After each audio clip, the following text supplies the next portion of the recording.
দেশ বিদেশের নানান ধরনের ভূতেদের গল্পের সম্ভার আমাদের এই ভূষণ্ডের আড্ডায় আপনাদের স্বাগত। আমাদের আজকের পরিবেশনা লেখক সৌমেন সিংহ রায়ের কলমে শিকল বুড়ির আতঙ্ক।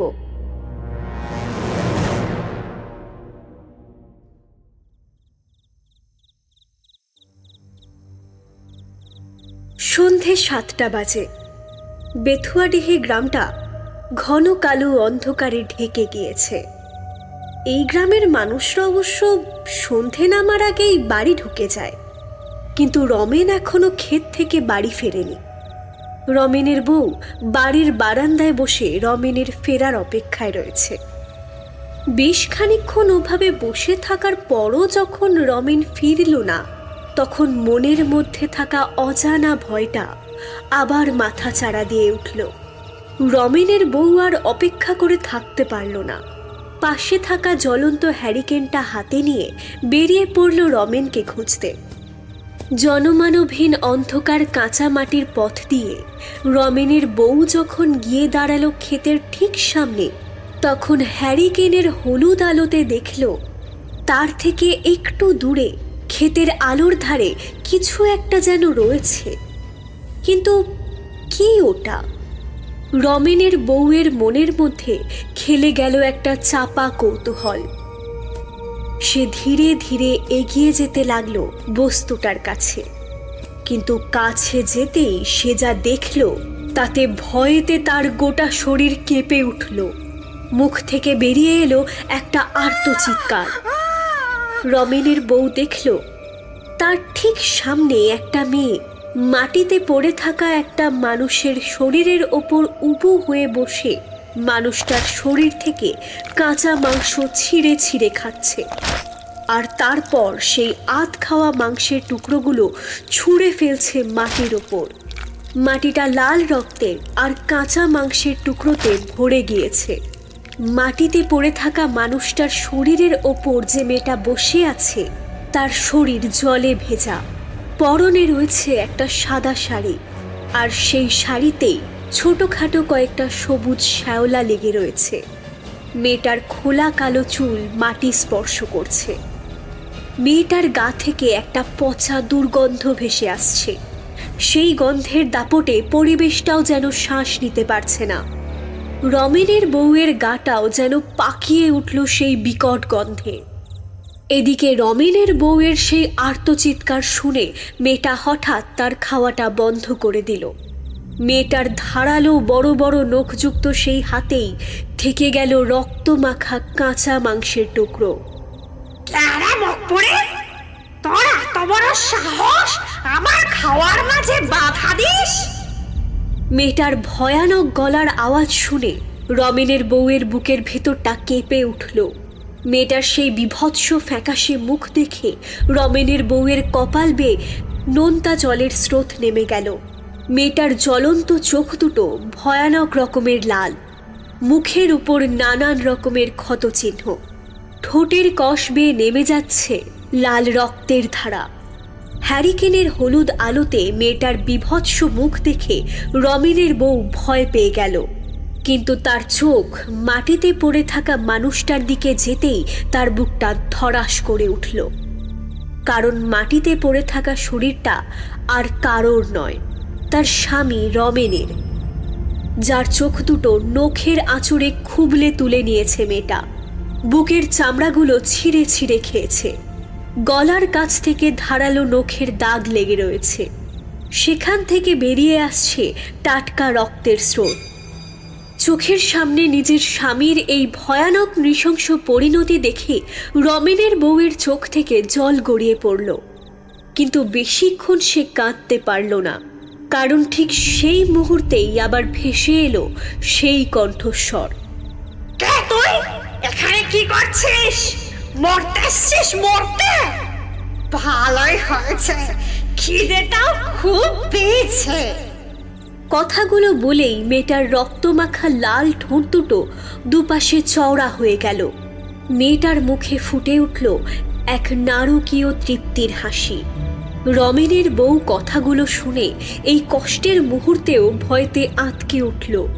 বুঝতে পারল এই মেয়েটা তার স্বামীকে তো মেরেইছে, এইবার তাকেও মারবে। কথাটা ভাবতেই রমেনের বউ আর দাঁড়িয়ে থাকতে পারল না, ভয়েতে পিছন ফিরে ছুটতে ছুটতে গ্রামে ফিরে এলো। তারপর লোকজন জড়ো করে মশাল হাতে আবার ফিরে গেল সেই ক্ষেতের ধারে। কিন্তু সেখানে গিয়ে দেখল এইবার আর সেই মেয়েটা নেই, কেবল পড়ে আছে কাঁচা মাংসের কয়েকটা টুকরো এবং রমেনের রক্তাক্ত মৃতদেহ। রমেনের মৃত্যুর পর গোটা বেথুয়াডিহি গ্রামে রটে গেল সেই নরখাদক পিশাচিনীর কথা।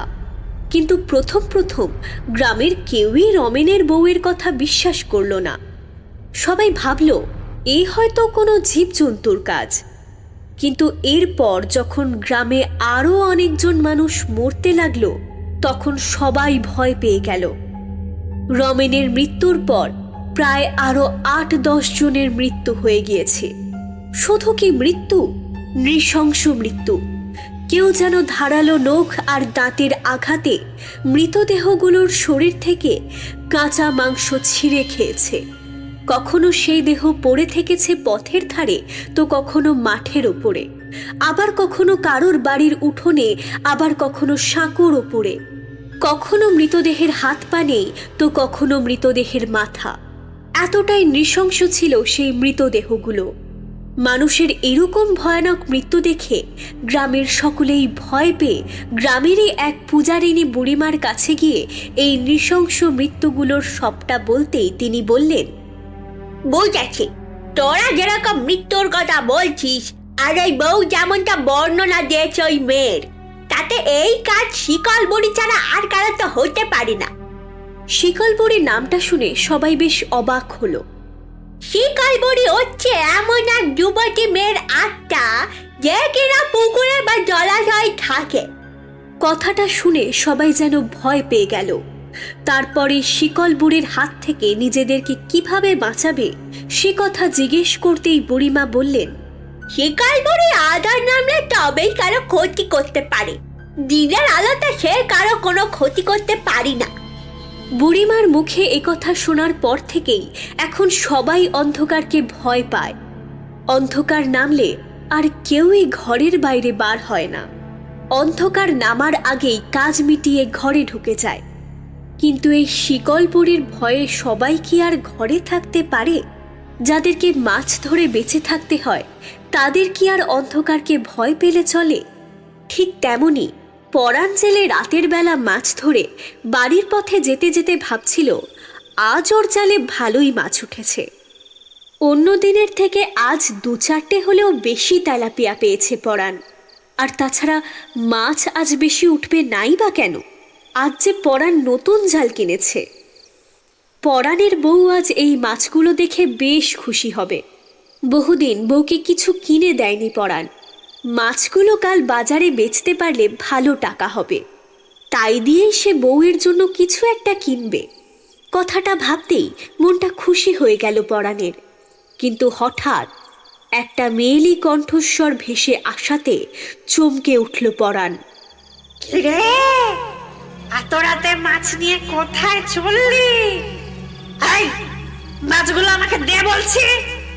ফাঁকা অন্ধকার পথে এরকম ভয়ানক গলার আওয়াজ শুনে পরাণের বুকটা কেঁপে উঠল। পরাণ ধীরে ধীরে পিছন ফিরে তাকালো, কিন্তু কই, কেউ তো নেই পথে। যতদূর চোখ যায় সবই তো অন্ধকারে ঢাকা। তাহলে কথাটা কে বলল? পরাণ কি তাহলে ভুল শুনল? তাছাড়া এই অন্ধকারে পথে মেয়ে আসবে কোথা থেকে? পরাণ আবারও এগিয়ে চলল, কিন্তু খানিকটা যাওয়ার পর পিছন থেকে আবারও সেই মেয়ের শীতল গলার আওয়াজ ভেসে এলো। মাছগুলো না দিয়ে কোথায় যাচ্ছিস? না, এইবার আর পরাণ ভুল শোনেনি। পরাণের কেমন যেন ভয় লাগতে লাগলো। পরাণ ধীরে ধীরে পিছন ফিরল, কিন্তু এইবারও সে কিছুই দেখতে পেল না। এমন সময় তার মাথার ঠিক ওপর থেকে আবার ভেসে এলো সেই আওয়াজ। ওদিকে কে দেখছিস? আমি তো এখানে। গলার আওয়াজটা শুনে পরাণ উপরের দিকে তাকিয়ে যা দেখল তাতে ভয়তে ওর রক্ত জল হয়ে যাওয়ার জোগাড়। গাছের ডালের ওপর বসে রয়েছে একটা মেয়ে, যার শরীর থেকে জলের ফোঁটা চুইয়ে পড়ছে মাটিতে। মেয়েটার মুখটা ভয়ানক, ঠিক যেমনটা গ্রামের লোকের মুখে ছড়িয়ে পড়েছে। পরাণ ভাবতে লাগলো, তাহলে এই কি শিকল বুড়ি? তবে কি পরাণ এবার মরবে? পরাণের ভাবনাগুলো এক প্রকার বুঝতে পেরেই মেয়েটা ভয়ানক গলায় বলল, ঠিকই বলেছিস, তোকে এবার মরতে হবে। নিজের মৃত্যুর কথা শুনে ভয়েতে পরাণ শিউরে উঠল। তারপর হাতে ধরা মাছের ব্যাগটা কাঁপা কাঁপা হাতে সামনে এগিয়ে দিল মাছগুলো নিয়ে নেওয়ার জন্য। মাছগুলো আর লাগবে না, মানুষের মাংসের সাথে মাছের সাথে তুলনা চলে নাকি? মানুষের শরীরের কাঁচা মাংস, লাল রক্তের স্বাদ, মাছ খেয়ে তা পূরণ হবে না আমার। তাই এখন আমি তোকে মারবো, মেরে তোর কাঁচা মাংস চিবিয়ে খাবো। কথাটা শোনা মাত্র ভয়েতে পরাণের বুকের ভেতরে থাকা হৃৎপিণ্ডটা আরো জোরে জোরে লাফাতে লাগলো। পরাণ বুঝতে পারল ওর মৃত্যু এসে গেছে। তাই আর এক মুহূর্ত দেরি না করে মাছের ব্যাগটা ওখানেই ফেলে রেখে পালাতে লাগলো। কিন্তু বেশি দূর আর যাওয়া হলো না। তার আগেই পিছন থেকে একটা হাত এসে চেপে ধরল পরাণের গলা। তারপর ধীরে ধীরে হাতটা ওকে মাটি থেকে শূন্যে তুলে নিল। পরাণ দেখল ও গাছের ডালের ওপর বসে থাকা সেই শিকল বুড়ির ঠিক সামনে রয়েছে। ভয়েতে পরাণের বুকটা শুকিয়ে গেল। পরাণ চিৎকার করতে লাগলো, কিন্তু ওর চিৎকার কেউ শুনল না। পরাণ দেখল সেই মেয়েটা এইবার তার মুখটা ধীরে ধীরে ওর ঘাড়ের কাছে নিয়ে আসছে। মুহূর্তের মধ্যে তার ধারালো দাঁতগুলো বসিয়ে দিল পরাণের ঘাড়ের কাছে। তারপর সেখান থেকে কাঁচা মাংস ছিঁড়ে এনে পরম তৃপ্তিতে খেতে লাগলো। এদিকে পরাণ ভয়ানক যন্ত্রণায় চিৎকার করে উঠল। পরাণের চিৎকার শুনে মেয়েটার লাল চোখ দুটো অন্ধকারে জ্বলে উঠল। মেয়েটা পরাণের চিৎকার শুনবে না বলে এক টানে মাথাটা ছিঁড়ে নিচে ফেলে দিল।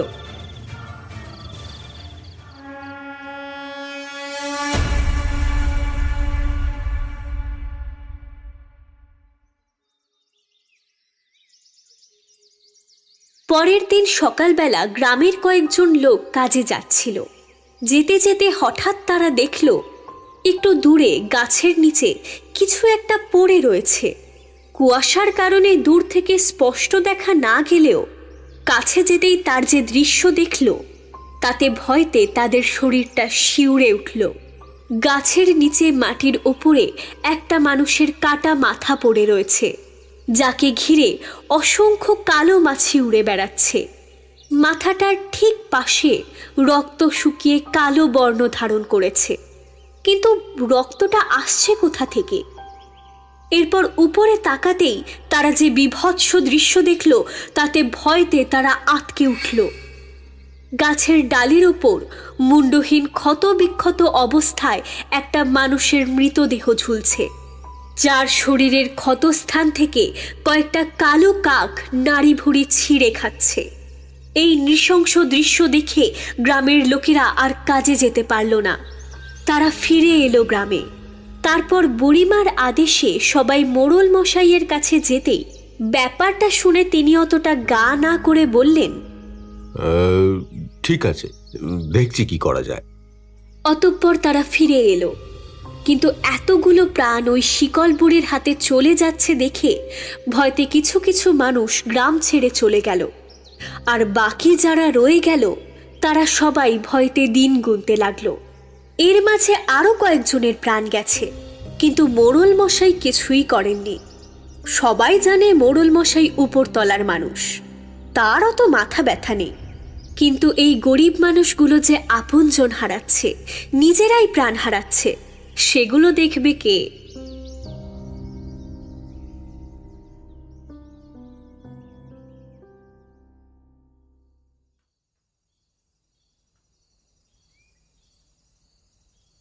আজ কাজের মেয়েটা আসেনি।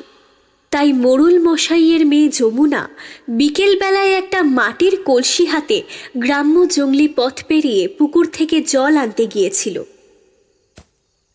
সে যখন জঙ্গল পেরিয়ে পুকুরের সামনে গিয়ে দাঁড়ালো, তখন যেন হঠাৎ করেই দিনের আলোটা কমে গিয়ে ছুপ করে অন্ধকার নেমে এলো। সেই আবছা অন্ধকারে পুকুরের সামনে দাঁড়িয়ে নির্জন পরিবেশে যমুনার গাটা কেমন ছমছম করে উঠল। যমুনা তাড়াতাড়ি করে মাটির কলসিটা জলে দিতেই জলের শীতল স্পর্শ তার শরীরটা কাঁপিয়ে দিল। যমুনা পুকুরে জল ভরছিল। হঠাৎ একটা অদ্ভুত ঘটনায় ও চমকে উঠল। মনে হলো কেউ যেন ওর নাম ধরে জলের তলা থেকে শীতল কণ্ঠে ডাকছে, যমুনা। যমুনা আরো ভালোভাবে শোনার জন্য কলসিতে জল ভরা থামিয়ে ওর কানটা জলের কাছে নিয়ে গেল। আর ঠিক সেই মুহূর্তেই আচমকা জলের তলা থেকে একটা শীতল ভেজা হাত এসে ওর কানটা এক টানে ছিঁড়ে নিল। সাথে সাথে যমুনা যন্ত্রণায় চিৎকার করে উঠল। গলগল করে টাটকা লাল রক্তের ফোঁটা পড়তে লাগলো জলের ওপর। যমুনা কোনো রকমে মুখটা তুলে একটা হাত দিয়ে কানটা চেপে ধরল। আর ঠিক সেই সময়ই গোটা জঙ্গল কাঁপিয়ে একটা মেয়েলি কণ্ঠের ভয়ানক হাসির শব্দ ভেসে এলো।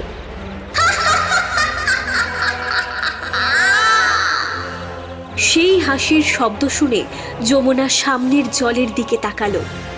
দেখল ওর ঠিক সামনে জলের তলা থেকে সেই হাতটা সমেত একটা মেয়ে ভেসে উঠল, যার গায়ে সাদা শাড়ির ওপরে সবুজ শ্যাওলা লেগে রয়েছে।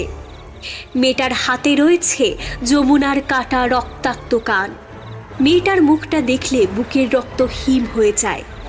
যমুনা এতদিন লোকের মুখে শিকল বুড়ির ভয়াবহতা শুনে এসেছে, কিন্তু এইবার তাকে নিজের চোখের সামনে দেখে যমুনার গোটা শরীর ভয়েতে অবশ হয়ে গেল।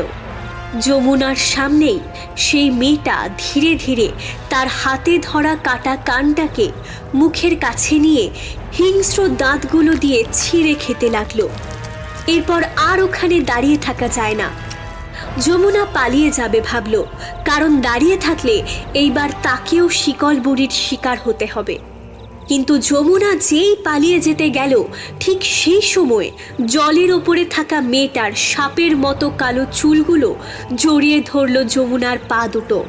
তারপর এক টানে যমুনাকে জলের মধ্যে টেনে নিল। যমুনা জলে ডুবতে ডুবতে চিৎকার করতে লাগলো, কিন্তু এই অন্ধকার নির্জন জঙ্গলে তার চিৎকার শুনবে কে?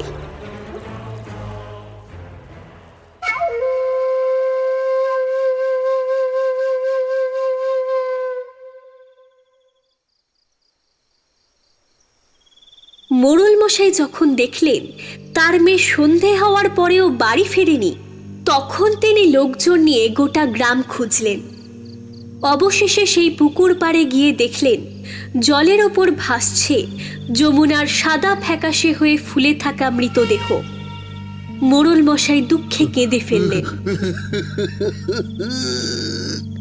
সেই রাতেই মেয়ের দেহকার্য শেষ করে বাড়ি ফিরতে ফিরতে ভাবলেন, এতদিন ধরে যে শিকল বুড়ির আতঙ্কে গোটা গ্রাম কাটা হয়েছিল, আজ সেই আতঙ্কই গ্রাস করল তার মেয়েকে। এইবার এই শিকল বুড়ির একটা না একটা ব্যবস্থা করতেই হবে, না হলে গ্রামটা শূন্য হয়ে যাবে। এমনিতেই অনেক মানুষ গ্রাম ছেড়ে পালিয়েছে। মেয়ের মৃত্যুর ক্ষোভে তিনি ঠিক করলেন এই শিকল বুড়ি নামক পিশাচিনীকে তিনি আগে তাড়ানোর ব্যবস্থা করবেন, তারপর বাড়ি ফিরবেন। কিন্তু কিভাবে? এমন সময় ভিড়ের মধ্যে থেকে বুড়িমা এসে বললেন, মোড়ল মশাই, আজ আপনি আপনার মেয়েকে হারিয়েছেন, ঠিক সেভাবেই যেভাবে পরাঞ্জলে, রমেন, সুজয়, কমলেশ সবাই কারো না কারো ছেড়েছিল। আপনি হচ্ছেন এই গ্রামের মাথা। এইভাবে যদি গ্রাম থেকে একজন মানুষ মরতে থাকে, তাহলে তো গ্রামটা একদিন শূন্য হয়ে যাবে। কিন্তু বুড়িমা, আমি এই বিপদ থেকে যে বেতুয়াডিহি গ্রামকে বাঁচাবো কি করে, কিছুই তো আমি বুঝে উঠতে পারছি না। তান্ত্রিক মোড়ল মশাই, তান্ত্রিক। এই পিশাচিনীকে হারানোর ক্ষমতা আমাদের মতো সাধারণ মানুষের নেই। ওকে মারতে গেলে তান্ত্রিকের শরণ নিন। এই ভয়ঙ্কর নরখাদক পিশাচিনীর সাথে লড়ার ক্ষমতা একমাত্র তারই আছে।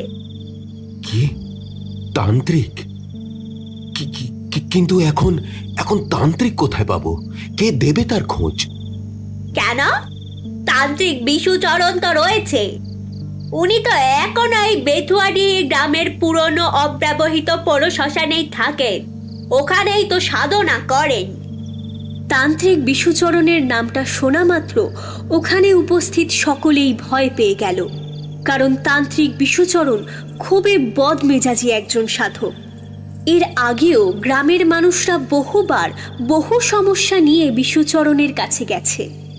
যতবারই গেছে প্রতিবারই বিশুচরণ উগ্র ব্যবহার করে তাদের তাড়িয়ে দিয়েছে। অতএব খুব একটা সুবিধে বোধহয় হবে না। কিন্তু বুড়িমা যখন নিজে বললেন যে মোড়ল মশাইয়ের সাথে তিনি নিজে গিয়ে কথা বলবেন, তখন সবাই কিছুটা হলেও মুক্তির আলো দেখতে পেল।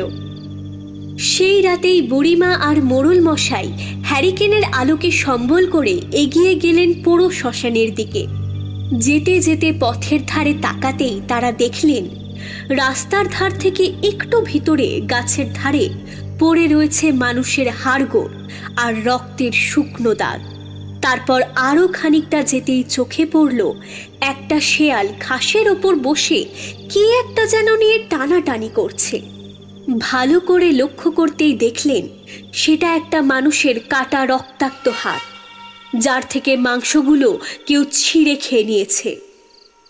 দেখছেন তো মোড়ল মশাই, এই গ্রামের কি ভয়ানক হাল করেছে রে ওই শিকল বুড়ি। যেদিকে চোখ যায় কেবল মানুষের মৃতদেহ, রক্ত আর হাড়গোড়। হ্যাঁ, তাই তো দেখছি। আমার মেয়েটাকেও তো ছাড়লো না ওই শয়তানটা। মনকে শক্ত রাখুন মোড়ল মশাই, এই শয়তানকে শেষ না করলে ও উল্টে আমাদেরকেই শেষ করে দেবে। মোড়ল মশাই আর বুড়িমা যখন পৌর শ্মশানের সামনে গিয়ে দাঁড়ালেন, তখন দেখলেন অন্ধকারের মধ্যে শ্মশানের এক পাশে একটা নিম গাছের নিচে পাথরের বেদির ওপর বসে ধ্যান করছেন একজন টকটকে লাল বস্ত্রধারী তান্ত্রিক, যার মাথায় একটা বড় জটা রয়েছে। গোটা মুখ দাড়িতে ভর্তি, গায়ের উপরিভাগে কোনো বস্ত্র নেই। গলায় কেবল একটা লাল রঙের সুতো রয়েছে, যার ঠিক মধ্যভাগে মা কালীর একটা লকেট রয়েছে। লোকটার কপালে কাটা রয়েছে লাল রঙের তিলক। চলুন মোড়ল মশাই, ভেতরে চলুন। তারা দুজনেই ভেতরে গিয়ে তান্ত্রিকের সামনে গিয়ে দাঁড়ালেন। তারপর বুড়িমা বললেন, বাবা, বাবা দয়া করুন বাবা, আমাদের এই গ্রামটাকে বাঁচান। বুড়িমার কথা শুনে বিশুচরণ চোখ মেলে দেখে নিলেন তাদের দুজনকে। বাবা, আমি আর মোড়ল মশাই আজ বাধ্য হয়ে আপনার কাছে এসেছি বাবা, দয়া করে আপনি আমাদেরকে বাঁচান। কেন, কি হয়েছে? ওই শিকল বুড়িটা পুরো গ্রামটাকে শেষ করে দিয়েছে বাবা। এরপর মোড়ল মশাই আর বুড়িমা মিলে সব কথা খুলে বললেন তান্ত্রিক বিশুচরণকে। সব কথা শুনে বিশুচরণ বললেন, আমিও কদিন ধরে ওই পিশাচিনীর অত্যাচার লক্ষ্য করেছি। ও এক অতৃপ্ত মেয়ের আত্মা, ওর মুক্তি হয়নি। ওকে মুক্তি দিতে গেলে আগে ওকে থামানোর দরকার। তাহলে তাহলে ওকে থামান বাবা। থামানো বললে থামানো, এর জন্য দরকার যজ্ঞের। তাহলে যজ্ঞ করুন বাবা, আপনার যা লাগবে আমি সব ব্যবস্থা করে দেবো। কিন্তু কিন্তু আপনি এই গ্রামকে ওই শিকল বুড়ির হাত থেকে বাঁচান বাবা। তান্ত্রিক একটু ভেবে নিয়ে বললেন, আগামী শনিবার অমাবস্যা রয়েছে, সেদিন রাত 12টার পর এই শ্মশানেই আমি যজ্ঞে বসবো। যজ্ঞের যা কিছু লাগবে তোদেরকে বলে দিচ্ছি, কিন্তু খবরদার যজ্ঞের রাতে তোরা বাদে যেন আর একটা মানুষও না থাকে এই শ্মশানের ত্রিসীমানায়। এই বলে বিশুচরণ মোড়ল মশাই আর বুড়িমাকে সবটা বুঝিয়ে বললেন। সব শুনে তারা দুজন গ্রামে ফিরে এলো। যথারীতি অমাবস্যার কালো অন্ধকার রাত নেমে এলো বেথুয়াডিহি গ্রামের উপর। তান্ত্রিক বিশুচরণ আগে থেকেই তৈরি ছিলেন। মোড়ল মশাই আর বুড়িমা শ্মশানে পৌঁছনোর সময় শুনতে পেলেন দূরে কোথাও একটা মহিলার আর্তনাদ। সেই কাতর আর্তনাদে তাদের বুকটা কেঁপে উঠল। শুনছেন মোড়ল মশাই? ওই যে আরো একজন শিকল বুড়ির হাতে প্রাণ হারাতে চলেছে। মোড়ল মশাই কি বলবেন বুঝে পেলেন না, অতঃপর চুপ করে হাঁটতে লাগলেন। তারা যখন শ্মশানে গিয়ে দাঁড়ালেন তখন নিম গাছের নিচে তান্ত্রিক বিশুচরণ যজ্ঞের বেদির সামনে বসেছেন। তার বেশভূষা আগের দিনের থেকেও বেশি ভয়াবহ। তার সারা গায়ে কালো ছাইয়ের প্রলেপ, কপালে লাল রক্তচন্দনের টিকা। বিশুচরণের সামনে একটা মরা পোড়ার কালো ছাই দিয়ে গোল গণ্ডি করা রয়েছে, যার একদম মাঝখানে রয়েছে একটা মৃত কঙ্কালের খুলি। তার পাশেই রয়েছে মৃত মানুষের দুটো হাড় সমেত কাকের কালো পালক আর বাদুড়ের ছাল। রাতের গাঢ় অন্ধকারে নির্জন নিস্তব্ধ শ্মশানে এই দৃশ্য দেখে দুজনেরই যেমন ভয় লাগলো, তেমন শিকলবুড়িকে শেষ করার আনন্দও ছিল মনে। যথারীতি কিছুক্ষণ অপেক্ষা করার পর রাত 12টা বাজল, আর তার সাথে সাথেই তান্ত্রিক বিশুচরণ যজ্ঞের কাঠে আগুন জ্বেলে মন্ত্র পড়তে শুরু করলেন। মাঝে মাঝে যজ্ঞের সেই আগুনে ঢেলে দিলেন ঘি আর কাকের কালো পালক, যা থেকে কালো ধোঁয়া নির্গত হতে লাগলো। সেই ধোঁয়ায় ছেয়ে গেল শ্মশান। বিশুচরণ জোর গলায় মন্ত্র পড়তে লাগলেন, কিন্তু হঠাৎ চারপাশের পরিবেশটা বদলে গেল। ভয়ানক শীতল হাওয়া বইতে শুরু করলো। গাছের ডালপালা মটমট শব্দে ভেঙে যেতে লাগলো। কোথা থেকে একটা অদ্ভুত পচা গন্ধ ঘিরে নিল শ্মশানটাকে। মোড়ল মশাই আর বুড়িমা এরকম পরিবর্তন দেখে ভয় পেয়ে গেলেন, কিন্তু তারা তখনও বুঝতে পারেননি এ তো সবে শুরু। বিশুচরণের মন্ত্র পড়ার মাঝেই হঠাৎ একটা মেয়েলি কণ্ঠ ভেসে এলো। এই যজ্ঞ করে তুই আমাকে আটকাতে পারবি ভেবেছিস? কথাটা বলার পরেই একটা ভয়াবহ অট্টহাসির শব্দ এলো, যে হাসির মধ্যে গোটা পরিবেশ কেঁপে উঠল। আটকাতে পারবো কি পারবো না সেটা এইবার দেখতেই পাবি তুই।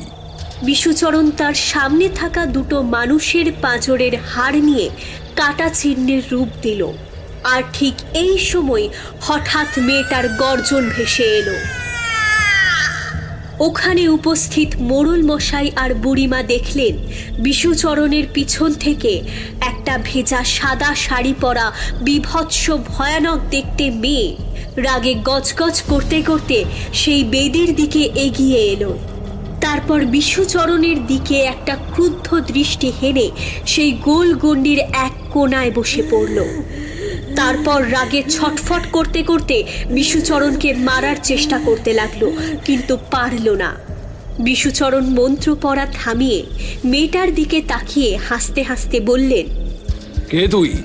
কি নাম তোর? কমলা, আমার নাম কমলা। কমলা? কিন্তু নামটা শোনার পর মোড়ল মশাই ও বুড়িমার চোখের সামনে একটা পুরনো স্মৃতি ভেসে উঠল।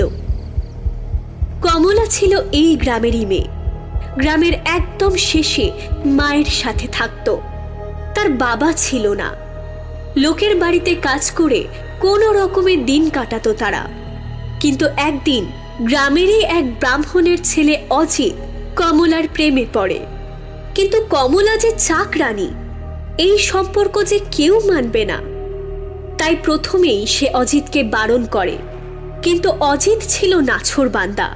সে কমলাকে সত্যি করে ভালোবাসত, যার কারণে দিন শেষে কমলাও তাকে ভালোবেসে ফেলে। কিন্তু চাকর হিসেবে ব্রাহ্মণের ছেলেকে ভালোবাসা যে কত বড় পাপ তা গ্রামের লোকেরা কমলাকে ভালো করে বুঝিয়ে দিল। একদিন জঙ্গলের ভেতর পুকুরের ধারে ওদের দুজনকে একসাথে দেখে ফেলে অজিতের বাবা। তিনি লোকজন ডেকে এনে কমলাকে দোষী সাব্যস্ত করেন, কিন্তু নিজের ছেলেকে কিছুই বলেন না। অতএব ব্রাহ্মণের ছেলেকে ভালোবাসা ও স্পর্শ করার সাহস দেখানোর অপরাধে গ্রামবাসীরা কমলাকে পুকুরের জলে ডুবিয়ে মারে।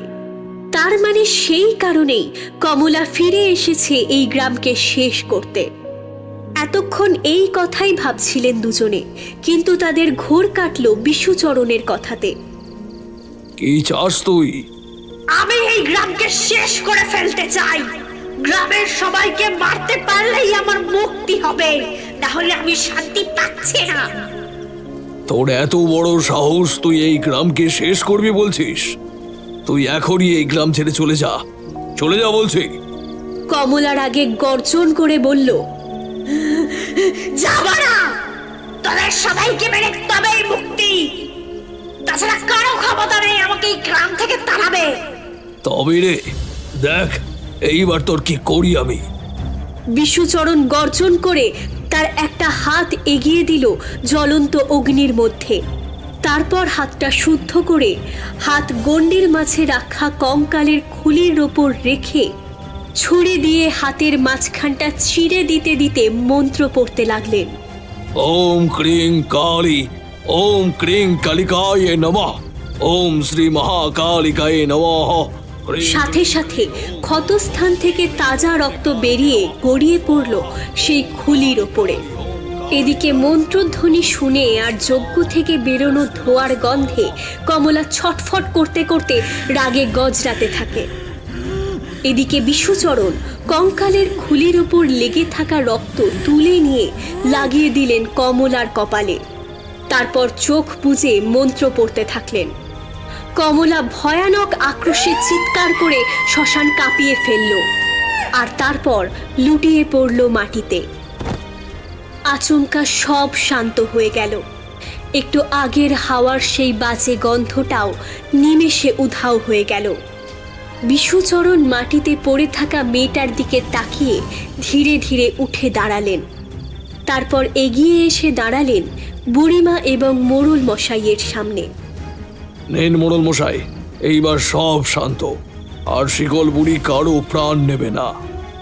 বিশুচরণের কথা শুনে মোড়ল মশাই আর বুড়িমা হাঁফ ছেড়ে বাঁচলেন। কিন্তু এ কি? আচমকা বিশুচরণের পিছন থেকে একটা হাত এসে তাদের সামনে দাঁড়িয়ে থাকা বিশুচরণের মাথাটা এক টানে ছিঁড়ে নিল। সাথে সাথে বিশুচরণের মুন্ডহীন শরীরটা লুটিয়ে পড়ল মাটিতে। বিশুচরণ চিৎকার করার সময় অবধি পেলেন না, রক্তে ভেসে গেল মাটি।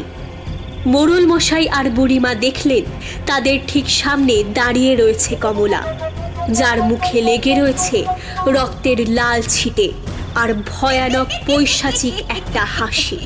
কি ভেবেছিলিস ওই তান্ত্রিক আমাকে মেরে ফেলবে? শিকল বুড়ি ভয়ানক গলায় হেসে উঠল। তারপর হাতে ধরে থাকা বিশুচরণের মুন্ডুটাকে একবার জিভ দিয়ে চেটে নিয়ে বলল, তোরা সবাই মরবি, আর কেউ বাঁচবি না, আর কেউ না। কথাটা বলেই কমলা হাওয়ায় ভেসে এগিয়ে আসতে লাগলো। কমলাকে এগিয়ে আসতে দেখে মোড়ল মশাই আর বুড়িমা ভয়তে পিছন ফিরে যত তাড়াতাড়ি সম্ভব গ্রামে ফিরে এলেন। তারপর পরের দিন সকালেই সকলকে এই গ্রাম ছেড়ে চলে যাওয়ার আদেশ দিলেন।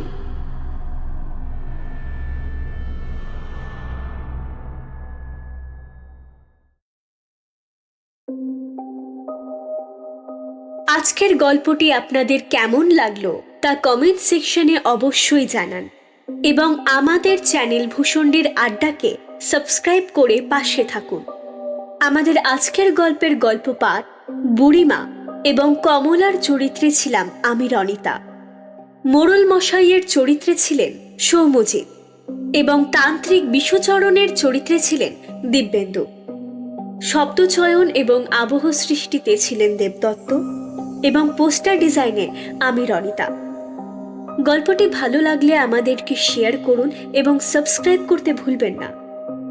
দেখা হচ্ছে খুব শীঘ্রই একটি নতুন গল্পের সাথে।